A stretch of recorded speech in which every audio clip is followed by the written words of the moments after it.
Hello दोस्तों, कैसे हैं आप लोग। स्वागत है आप लोग का हमारे यूट्यूब चैनल गैंग्स ऑफ स्टडीपुर में, है ना। इसके पहले मैंने आपको पता होगा, जैसा कि आपको पता होगा, इसके पहले मैं जो एटॉमिक स्ट्रक्चर था उसका 3-4 टॉपिक जो इंपॉर्टेंट था वो प्रीवियस जो लेक्चर था उसमें आपको कवर कराया था, है ना। जिसमें आपको जो एटॉमिक थ्योरी से रिलेटेड जो थॉमसन का जो परमाणु मॉडल था वो आपको बताया था, है ना। जो आधुनिक परमाणु model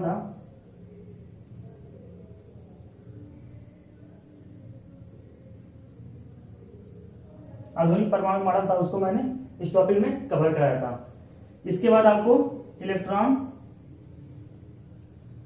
and proton and neutron से रिलेटेड जितने भी इसके फैक्ट थे, जैसे साइंटिस्ट के नेम, है ना, किसने इसका खोज किया, किसने इसका नामकरण किया, कब खोजा गया था, किसका मास कितना होता है, किसका द्रव्यमान कितना होता है, किस पे कितना आवेश होता है, इस पे हमने डीपली स्टडी किया था।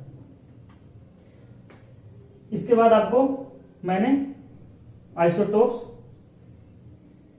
एंड आइसोबार समस्थानिक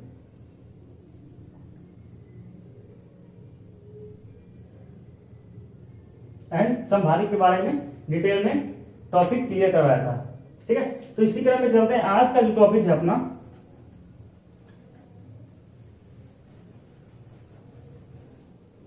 पिछली टॉपिक में जो हम रदरफोर्ड ने जो अपना थ्योरी दिया था एटॉमिक स्ट्रक्चर को लेके, ठीक है, तो उसमें कुछ कमियां थी, है ना।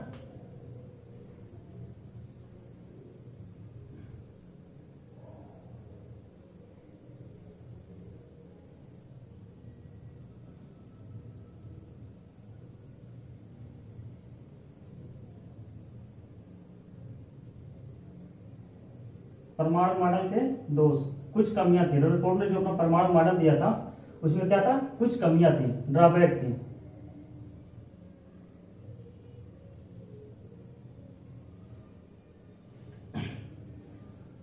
कुछ कमियां थी, है ना। तो इस पे कौन कौन सी कमियां थी, इस पे हम लोग स्टडी करेंगे, है ना। रदरफोर्ड ने क्या बताया था अपने मॉडल में, क्या होता है, जो इलेक्ट्रॉन होता है, किसी परमाणु का जो इलेक्ट्रॉन होता है, क्या होता है, वृत्तीय कक्षाओं में घूमता रहता है ना। ये क्या होता है, अपना नाभिक होता है, जो क्या होता है, प्रोटॉन से मिलकर बना होता है, और क्या होता है, ये पॉजिटिव होता है ना। क्या होता है, ये पॉजिटिव चार्ज होता है, प्रोटॉनों से मिलकर बना होता है, प्रोटॉन से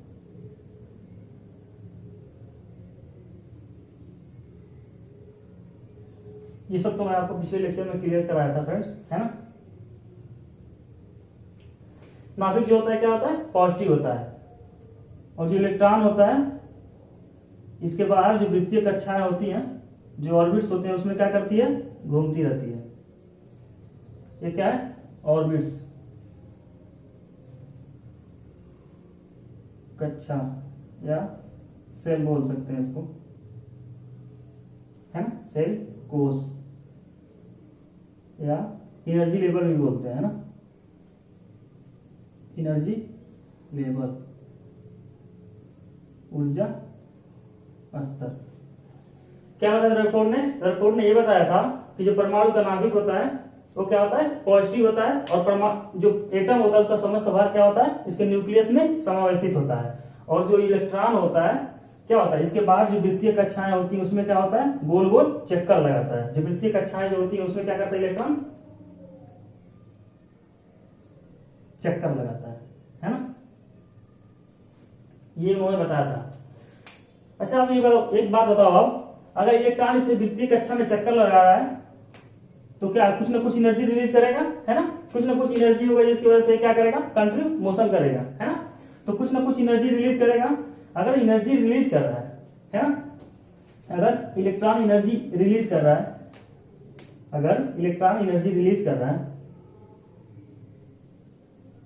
इलेक्ट्रॉन यहाँ पे घूम रहा है, अगर इलेक्ट्रॉन एनर्जी रिलीज कर रहा है तो क्या होगा, ये डायमीटर धीरे धीरे कम होगा, मतलब क्या होगा, ये ऐसे ऐसे नजदीक नजदीक आता रहेगा, है ना।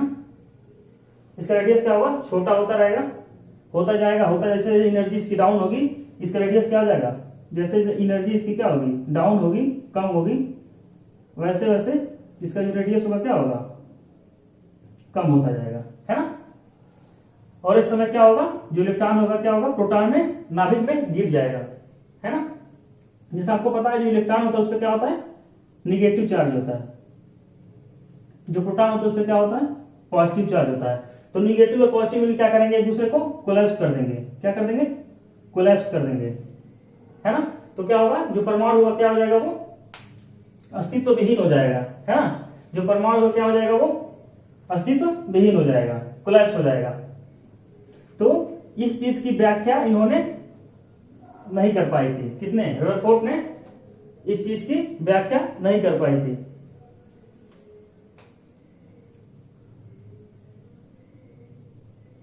रदरफोर्ड ने परमाणु के अस्तित्व, स्टेबिलिटी को एक्सप्लेन नहीं कर पाया था,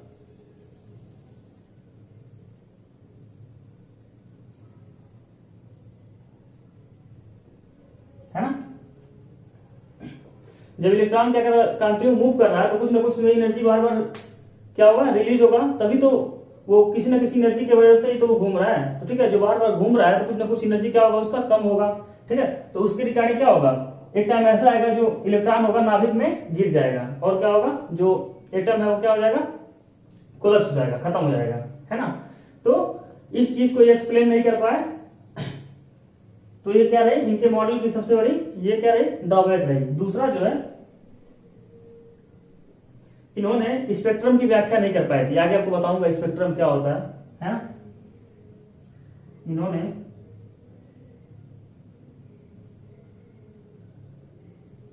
परमाणु के स्पेक्ट्रम की व्याख्या नहीं की थी या नहीं कर पाए थे। तो क्या रहे, ये इनके दो बहुत बड़े ड्रॉबैक रहे, ठीक है। तो इसके बाद अपने जो नील्स बोर थे उन्होंने अपना क्या दिया, परमाणु का सिद्धांत दिया, क्या दिया, अपना एक मॉडल दिया। उसमें क्या किया उन्होंने, इन दोनों जो इनकी कमियां थी उनको क्या किया, दूर करने का प्रयास किया, और काफी हद तक उन्होंने दूर भी किया इसको, है ना। तो आगे पढ़ते हैं।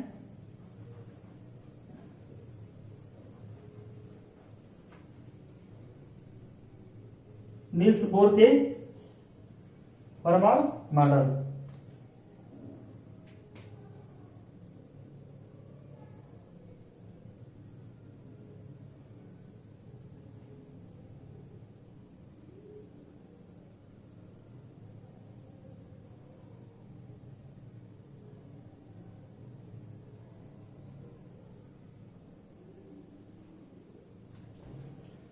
ठीक है, जो रदरफोर्ड की कमियां थी उनको दूर करने के लिए नेक्स्ट टाइम इन्होंने क्या किया, एक्सपेरिमेंट किया, है ना। एक्सपेरिमेंट किया उन्होंने, क्या किया, एक हाइड्रोजन, जो स्पेक्ट्रम से रिलेटेड जो उनकी कमी थी उनको क्या किया, इन्होंने दूर करने की कोशिश की, और क्या किया इन्होंने, हाइड्रोजन, हाइड्रोजन में क्या होता है, इसको किससे डिनोट करते हैं, H से, है ना। उसका जो परमाणु क्रमांक होता है क्या होता है, 1 होता है, और उसका एटॉमिक मास जो होता है 1 होता है ना। इसमें क्या होता है, इलेक्ट्रॉनों की संख्या क्या होती है, number of electron, number of electron 1 होता है ना। तो इन्होंने क्या किया, हाइड्रोजन के लेके एक क्या किया, एक्सपेरिमेंट किया।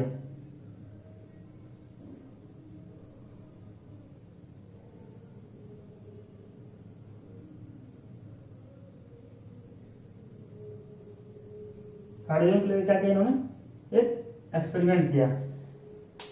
स्पेक्ट्रम की व्याख्या करने के लिए इन्होंने क्या किया, एक इलेक्ट्रॉन वाले तत्व को उठाया, हाइड्रोजन के पास एक इलेक्ट्रॉन होता है, उस पर क्या किया इन्होंने, स्पेक्ट्रम की व्याख्या करने की कोशिश की, ठीक है। जैसे आपको पता है जो हाइड्रोजन होता है उसमें क्या होता है, एक इलेक्ट्रॉन होता है, ठीक है। मैंने एक इलेक्ट्रॉन यहाँ पे दिखा दिया, है ना।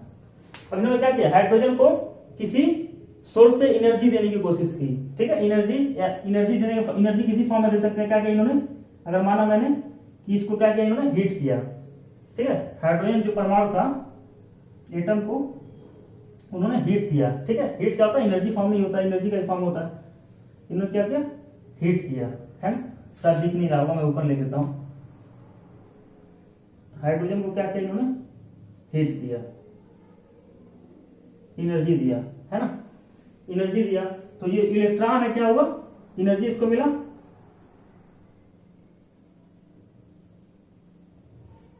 इलेक्ट्रॉन को एनर्जी मिला। इलेक्ट्रॉन का कहां था पहले, जो पहली कक्षा है, जो पहला सेल था, वहां पे इलेक्ट्रॉन क्या कर रहा था, मोशन कर रहा था, है ना। अब जब इसको एनर्जी मिली बाहरी स्रोत से, इसको एनर्जी मिला, तो क्या किया है, उत्तेजित हुआ, और क्या हुआ, बाहरी सब सेल में, जो बाहरी सेल था उसमें क्या है, छलांग लगा के आ गया, है ना। इसको एनर्जी मिली तो क्या हुआ, ये वाइब्रेट किया और छलांग लगा के क्या हुआ, हायर एनर्जी सेल में,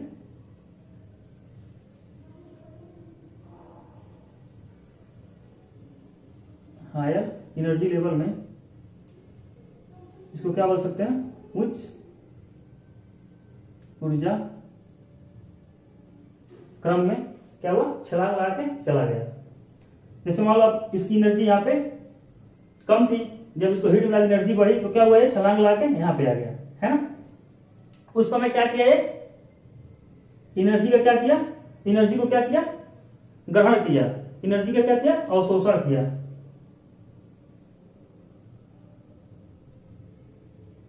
एनर्जी का क्या किया, अवशोषण किया। जो बाहरी स्रोत से जो एनर्जी मिल रहा है उसका क्या किया, अवशोषण किया, और इलेक्ट्रॉन का गया, जो उच्च हायर लेवल जो एनर्जी का था वहां पे चला गया, है ना। यहाँ पे क्या होता है, इलेक्ट्रॉन जो होता है 10⁻⁻8 सेकेंड तक क्या होता है, रुकता है, ठहरता है ना।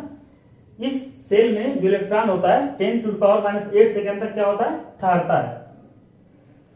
अब आगे क्या होता है बताता हूं मैं आपको। ये इतना कम टाइम होता है ना, जिसे हम आसानी से मेजर भी कर सकते या देख भी नहीं सकते, है ना, पता भी नहीं चलेगा, क्योंकि एक सेकेंड का 10⁸ भाग है ना। इतना सूक्ष्म टाइम है, ये इतना माइनर टाइम है, जिसे हम आसानी से यहाँ पे देख भी नहीं सकते कि इलेक्ट्रॉन कब यहाँ पे गया और कब वापस आ गया, है ना। 10⁻⁸ सेकेंड बाद इलेक्ट्रॉन पुनः क्या आता है, अपनी कक्षा में वापस आ जाता है, उसी एनर्जी में आएगा, उसी एनर्जी लेवल में जिस एनर्जी लेवल में पहले था, है ना। 10⁻⁸ सेकेंड में ये कहां आ जाएगा, यहाँ पे पुनः आ जाएगा। पहले तो क्या किया था, ये एनर्जी का अवशोषण किया था, तो क्या हुआ, हायर एनर्जी लेवल में चला गया, एनर्जी लिया, ठीक है, और हायर एनर्जी लेवल में पहुंच गया। फिर बाद में जब वहां से यहां आता है 10⁸ सेकेंड रुकने के बाद, तो क्या करता है, ऊर्जा का विकिरण करता है, ठीक है। ऊर्जा किस फॉर्म में निकालता है, विकिरण के फॉर्म में ऊर्जा रिलीज करता है ना। तो जो अपने नील्स बोर थे, ठीक है, उस विकिरण को लेकर एक सीरीज बनाया है ना। इसको क्या बोलते हैं, स्पेक्ट्रम बोलते हैं, ठीक है। इन्होंने क्या किया, एक एनर्जी का लेवल बनाया है ना, 1 2 3 4 एन की वैल्यू है एनर्जी लेवल, जो मैंने बताया था, नंबर ऑफ ऑर्बिट्स या एनर्जी लेवल या कोषों की संख्या।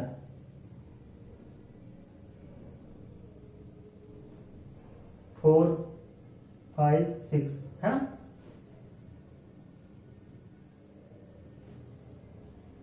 ऐसे बताया इन्होंने,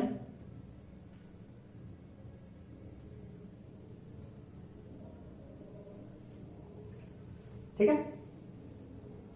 अब जो इलेक्ट्रॉन बाहरी उच्च ऊर्जा से निम्न ऊर्जा मतलब पहले में आता था, उसको इन्होंने कुछ और नाम दिया,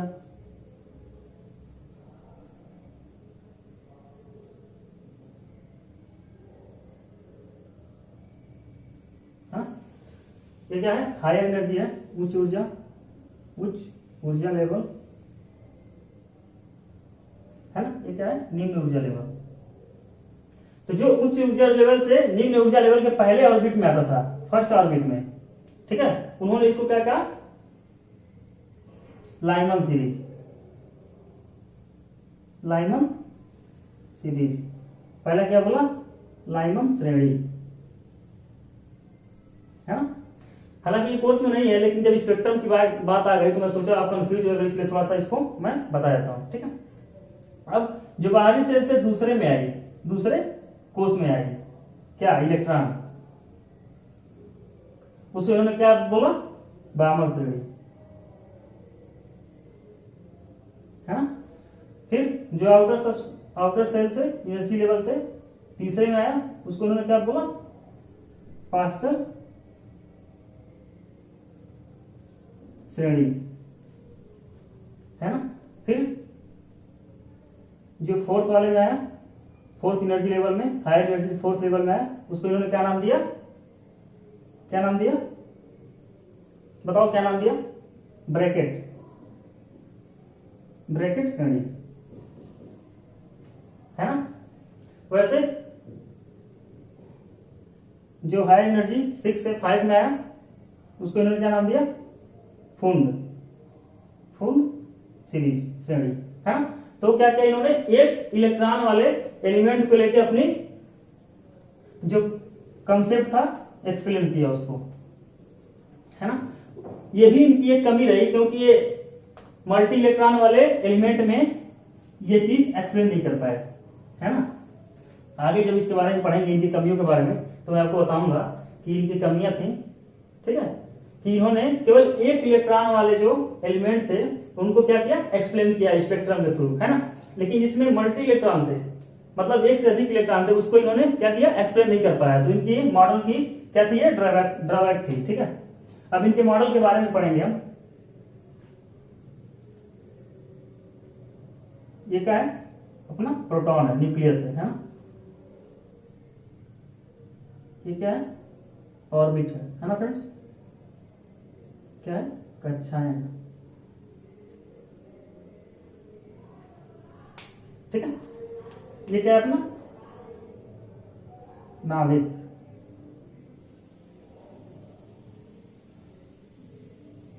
न्यूक्लियस। ये क्या होता है, प्रोटॉन से बना होता है, ये पॉजिटिव होता है, प्रोटॉन होता है। ठीक है,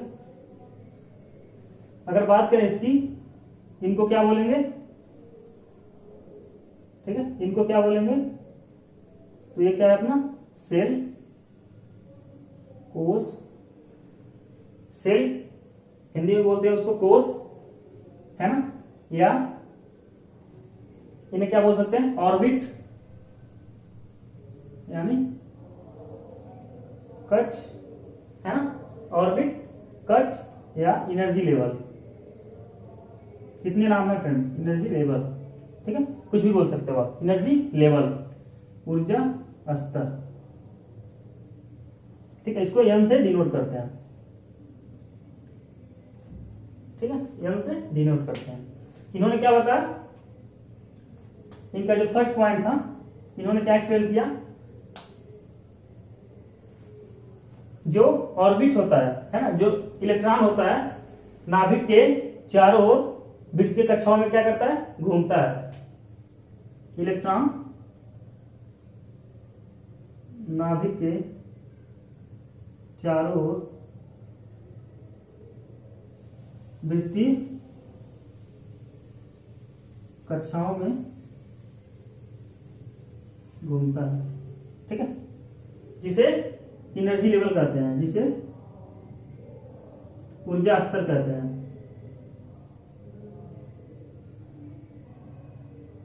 जिसे ऊर्जा स्तर कहते हैं, इसे एन से प्रदर्शित करते हैं, है ना।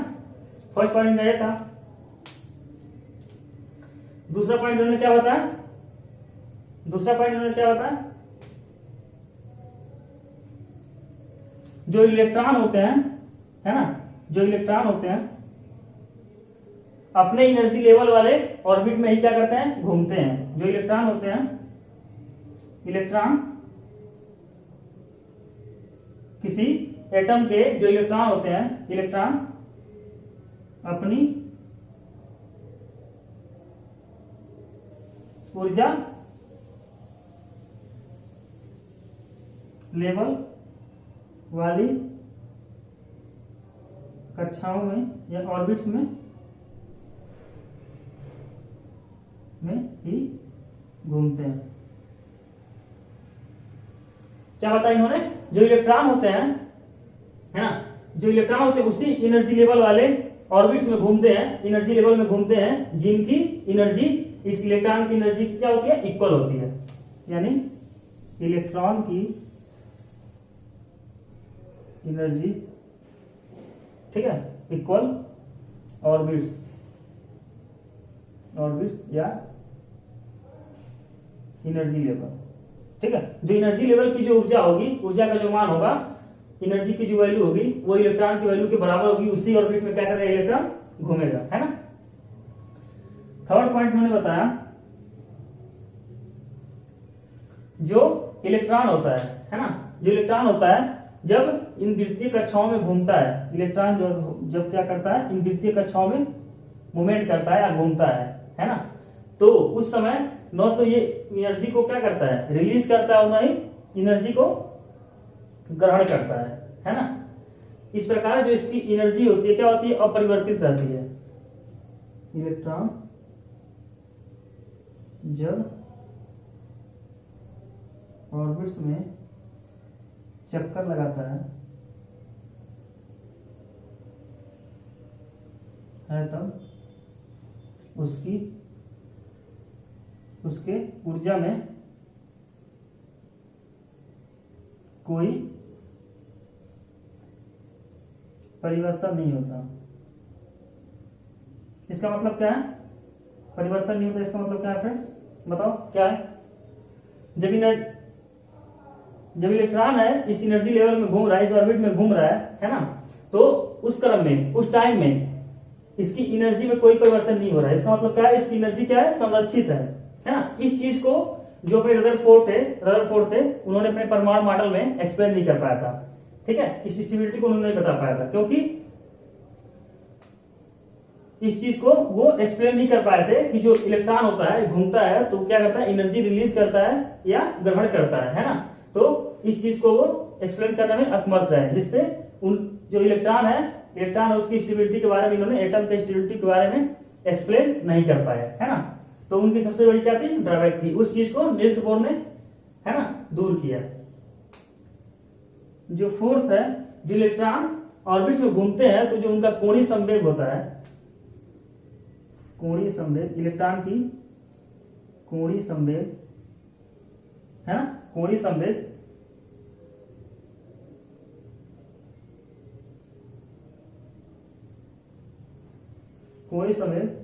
NH/2π होता है ना, NH/2π होता है। ऊपर लिख रहा हूं मैं, शायद आपको दिख ना रहा हो तो फिर प्रॉब्लम होगी, है ना।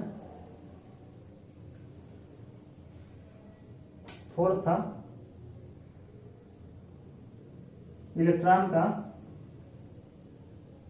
वृत्तीय कक्षा में घूम रहा है, तो क्या, जो घूम रहा है तो उसको कोई ना कोई फोर्स लग रहा हो जो घुमा रहा हो, है ना। तो क्या होगा, कोणीय संवेग जो था, एंगुलर मोमेंटम संवेग जो था, क्या था, NH/2π। n क्या है, एनर्जी लेवल है या नंबर ऑफ सेल या ऑर्बिट है ना। अगर n की वैल्यू मैं यहाँ पे 1 पुट करूं पहले सेल के लिए, है ना, अगर n की वैल्यू 1 पुट करूं तो क्या होगा, ये H/2π, है ना। अगर यहीं पे n की वैल्यू 2 पुट करूं, मैं 2 रखूं इस सेल के लिए, ठीक है, दूसरे एनर्जी लेवल या ऑर्बिट या सेल के लिए, तो क्या होगा फ्रेंड्स, 2H/2π, है ना। अगर थर्ड की बात करूं मैं, n की वैल्यू अगर थर्ड रखूं तो किसमें चला जाएगा इलेक्ट्रॉन, थर्ड एनर्जी लेवल या ऑर्बिट या सेल, कुछ भी कह सकते हो, है ना, सेल, ऑर्बिट या एनर्जी लेवल, है ना। तो N1 2 3 4, है ना। तो अगर मैं 3 रख रहा हूं यहाँ पे वैल्यू, n की वैल्यू 3 रख रहा हूं तो क्या होगा, 3H/2π। इसी प्रकार अगर मैं यहाँ पे 4 रखता हूं तो 4H/2π, है ना। इसको अगर और सिंपल कर रहा, ठीक है, तो ये क्या होता है, इनका कोणीय संवेग होता है ऊर्जा के बढ़ते क्रम में, है ना, एनर्जी लेवल के बढ़ते क्रम में। अगर इसको और थोड़ा सा मैं वो करूं तो क्या होगा, सिंपलीफाई करूं तो 0.5 पाई, है ना। इसको और कौन तो क्या होगा, H/पाई, ये क्या होगा 1.5/पाई होगा ना फ्रेंड्स। इसको करो तो मतलब क्या होगा 2H/5, ठीक है, ये सब में रहेगा। ये हो गया कोणीय संवेग का क्रम, ठीक है। अब जब नील्स बोर ने ये मॉडल दिया था तो उन्होंने एक चीज और बताया था, मैं बता रहा हूं आपको।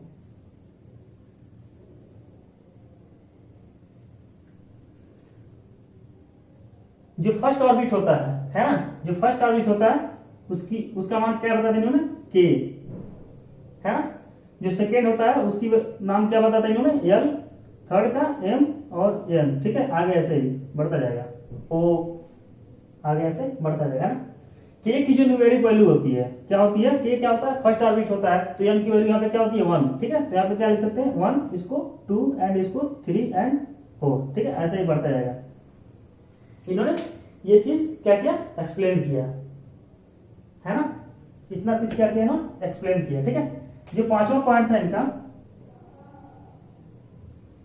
जो पांचवा पॉइंट था इनका,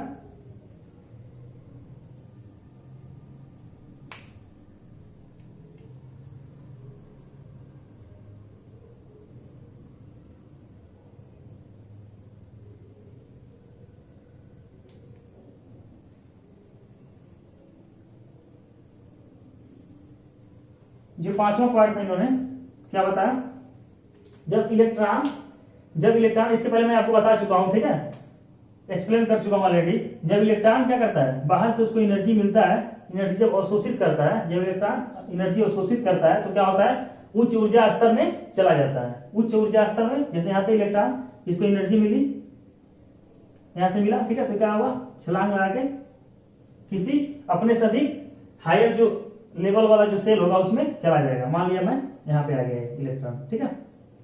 इस समय क्या किया, एनर्जी को लिया, एनर्जी को क्या किया, अवशोषित किया, है ना। फिर यहाँ पे 10⁻⁸ सेकेंड क्या करेगा, ठहरेगा या रुकेगा, ठीक है। हालांकि बहुत कम टाइम होता है, मैं ऑलरेडी इसको एक्सप्लेन कर चुका हूं। फिर क्या करेगा, यहां से वापस अपने ही एनर्जी लेवल वाले सेल में आएगा, है ना, दूसरे में नहीं जाएगा। फ्रेंड्स ध्यान देना है, ये अपने एनर्जी वाले सेल में आएगा। और बाकी जब यहाँ पे आया तो क्या किया, एनर्जी लिया, है ना, तो एनर्जी जो यहाँ पे आएगा तो क्या करेगा, एनर्जी रिलीज करेगा, एनर्जी क्या करेगा, रिलीज करेगा, उत्सर्जित करेगा। वो किस फॉर्म में करेगा, विकिरण के फॉर्म में, ठीक है। तो पांचवा पॉइंट में क्या था, जब इलेक्ट्रॉन, ठीक है, इलेक्ट्रॉन एनर्जी को क्या करता है, अवशोषित करता है। जब इलेक्ट्रॉन ऊर्जा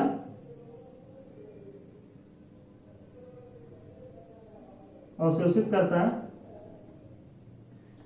जब इलेक्ट्रॉन ऊर्जा को अवशोषित करता है तो क्या करता है, वो निम्न ऊर्जा स्तर से उच्च ऊर्जा स्तर में चला जाता है। निम्न एनर्जी लेवल से क्या करता है, निम्न एनर्जी लेवल से, देख रहा है ना, फिर फिगर में अच्छे से दिख रहा होगा ना। निम्न एनर्जी लेवल है ये, है ना, ये क्या है, उच्च एनर्जी लेवल। तो निम्न एनर्जी लेवल से उच्च एनर्जी लेवल में, उच्च ऊर्जा लेवल में, ऊर्जा स्तर में क्या चला जाता है, चला जाता है। और फिर वहां पे क्या होता है, 10⁻⁸ सेकेंड रुकता है, और फिर वो क्या होता है, ऊर्जा को क्या करता है, उत्सर्जित करता है, और अपने ही ऊर्जा वाले सब सेल में या सेल में वापस आ जाता है, सॉरी सेल में, अपने ही ऊर्जा वाले सेल में,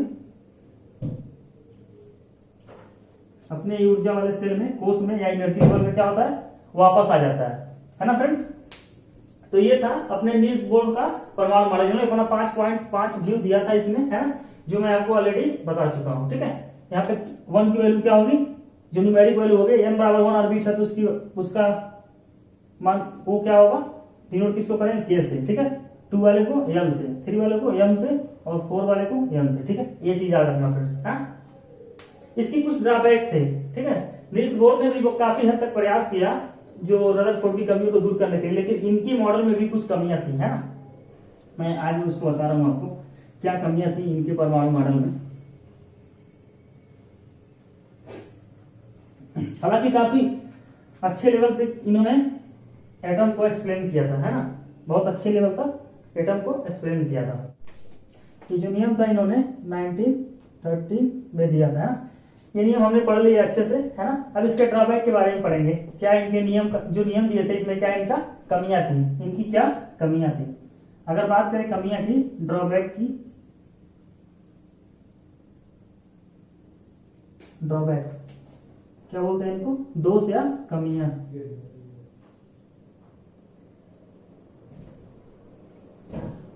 क्या दोष या कमियां, ठीक है। सबसे पहले इनके जो मॉडल थे इनकी क्या दोष थी, क्या ड्रॉबैक थी।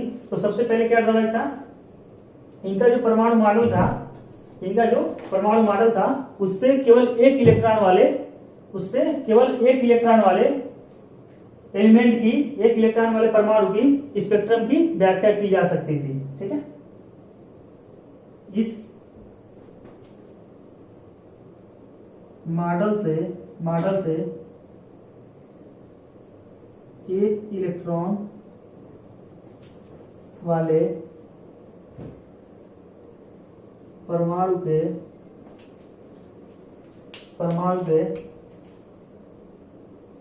स्पेक्ट्रम की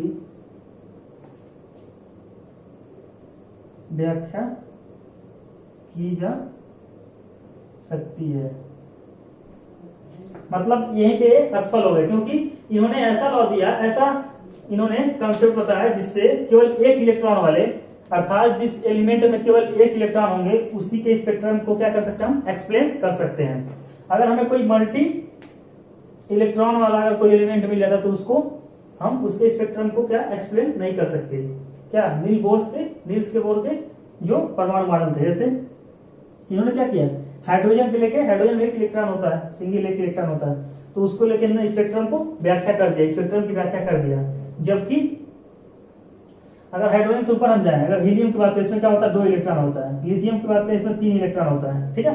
तो इन सब एलिमेंट के स्पेक्ट्रम की व्याख्या नहीं कर पाए, है ना, इन सब के इलेक्ट्रॉन की व्याख्या ये नहीं कर पाए। तो यहाँ पे क्या हो गया, इनका जो रूल था यहाँ पे फेल हो गया, क्या हो गया, ये इनकी कमी हो गई, ठीक है।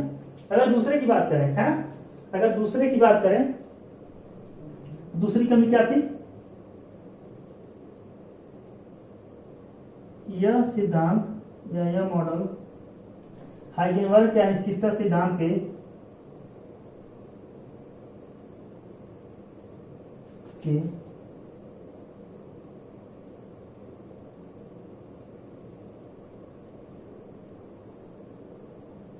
सिद्धांत को एक्सप्लेन नहीं कर सकता, ठीक है। जो इनका ये मॉडल था निल्स बोर का, है ना, उसमें क्या हाइजेनबर्ग का जो अनिश्चितता सिद्धांत होता है, अनिश्चितता सिद्धांत क्या होता है हाइजेनबर्ग का, हाइजेनबर्ग ने क्या बताया था, इलेक्ट्रॉन जैसे जो छोटे पार्टिकल्स होते हैं ना, इलेक्ट्रॉन क्या होता है, बहुत सूक्ष्म पार्टिकल्स होता है, बहुत ही छोटा होता है ना। तो इलेक्ट्रॉन जैसे सूक्ष्म पार्टिकल का स्थिति मतलब पोजीशन एंड संवेग मोमेंटम, ठीक है। इलेक्ट्रॉन जैसे सूक्ष्म पार्टिकल्स का स्थिति मतलब पोजीशन और मोमेंटम संवेग को एक साथ बिना त्रुटि के ज्ञात नहीं किया जा सकता। हाइजेनबर्ग ने क्या किया, यह अनिश्चितता का सिद्धांत दिया था। तो इस सिद्धांत को क्या कह रहे थे, ये एक्सप्लेन नहीं कर पा रहे थे, कौन, निल्स बोर, है।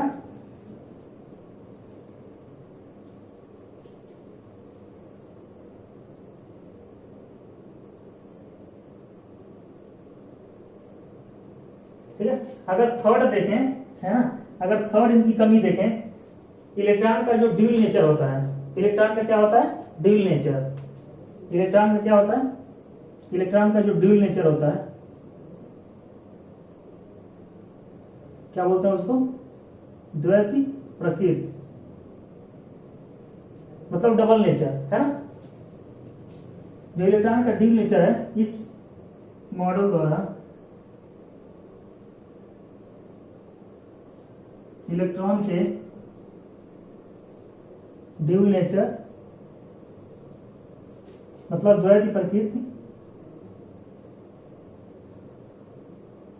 प्रकृति की व्याख्या नहीं किया जा सकता।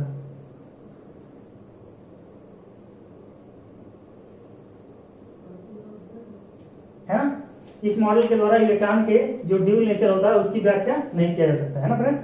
तो क्या थे ये नील्स, आज हम लोगों ने क्या पढ़ा, जो रदरफोर्ड की जो कमियां थी, ठीक है, जो कमियां थी उसके बारे में आपको बताया। रदरफोर्ड की कमियां क्या थी, उन्होंने स्पेक्ट्रम की व्याख्या नहीं की थी, और जो परमाणु होता है उसकी स्टेबिलिटी के बारे में उन्होंने कोई ऐसा एक्सप्लेनेशन नहीं दिया था कि परमाणु क्या है, स्टेबल किस आधार पे है ना, स्टेबल है या नहीं है, अगर है तो किस बेसिस पे है। तो उन सब की कमियों को दूर करने के लिए नील्स बोर ने अपना परमाणु मॉडल 1913 में अपना क्या दिया था, एक मॉडल दिया था, है ना, जिसे क्या कहते हैं, नील्स बोर का परमाणु मॉडल कहते हैं, ठीक है। इन्होंने अपना 5 कॉन्सेप्ट दिया इसमें, है ना, जो आपको ऑलरेडी मैं बता चुका हूं। उसके बाद इस मॉडल की कुछ कमियां थी, ठीक है। कमियां क्या थी, इस मॉडल से इलेक्ट्रॉन एक से अधिक इलेक्ट्रॉन वाले, है ना, एक से अधिक इलेक्ट्रॉन वाले परमाणु के स्पेक्ट्रम की व्याख्या नहीं की जा सकती है ना। इस सिद्धांत से हाइजेनबर्ग की जो निश्चितता का सिद्धांत है उसको क्या कर सकते हैं, एक्सप्लेन नहीं कर सकते हैं। इस मॉडल द्वारा इलेक्ट्रॉन के जो ड्यूल नेचर होता है उसकी व्याख्या नहीं किया सकता। तो ये क्या थी, इनकी मेजर जो कमियां थी, इस पे मैंने यहाँ पे क्या किया, आपको एक्सप्लेन करने की कोशिश की है ना, ठीक है। तो आज का लेक्चर बस यही तरह रहेगा। अगले लेक्चर में क्या पढ़ेंगे हम, जो सोमरफील्ड है, इनके नियम, इनकी कमियों को दूर करने के लिए सोमरफील्ड जो थे, एक साइंटिस्ट थे, केमिस्ट थे, उन्होंने क्या किया था, अपना एक कॉन्सेप्ट दिया था, इसे कहते हैं सोमरफील्ड का परमाणु मॉडल, ठीक है। इनकी कमियों को काफी हद तक उन्होंने क्या किया, प्रयास किया था उसमें दूर करने का, है ना। तो सोमरफील्ड का जो होगा अगले लेक्चर में हम अच्छे से उसको क्या करेंगे, एक्सप्लेन करेंगे आपको। उसके बाद सोमरफील्ड के बाद जो अगला टॉपिक है वो क्या है, बोरबरी का जो नियम है वो पढ़ेंगे, है ना, अफबाऊ का नियम पढ़ेंगे, बोरबरी से इलेक्ट्रॉनिक कॉन्फ़िगरेशन निकालना आपको बताएंगे, अफबाऊ का रूल पढ़ाएंगे आपको, ऊर्जा का क्रम क्या होता है वो आगे एक्सप्लेन करूंगा मैं अच्छे से, आपको बहुत बेहतरीन तरीके से बताने वाला हूं, है ना। और फिर atomic mass and atomic number, है ना, ये बताने वाला हूं आपको, है ना। फिर हुंड का नियम बताऊंगा, हुंड का नियम, ठीक है, पाउली का नियम, पाउली का नियम, ये सब आपको अगले लेक्चर में अच्छे से कंसेप्ट क्लियर करने वाला हूं, है ना, ठीक है। तो आज का लेक्चर बस यहीं तक रहेगा फ्रेंड्स, ठीक है। प्लीज चैनल को क्या करें, लाइक करें, शेयर करें एंड सब्सक्राइब करना ना भूलें फ्रेंड्स, ठीक है। और साथ में बेल आइकन को प्रेस कर दें ताकि नेक्स्ट जो वीडियो है उसका जो नोटिफिकेशन आपके पास पहुंच जाए, है ना। तो चलते हैं, अलविदा लेते हैं आपसे, ठीक है। आज का लेक्चर बस यहीं तक, धन्यवाद।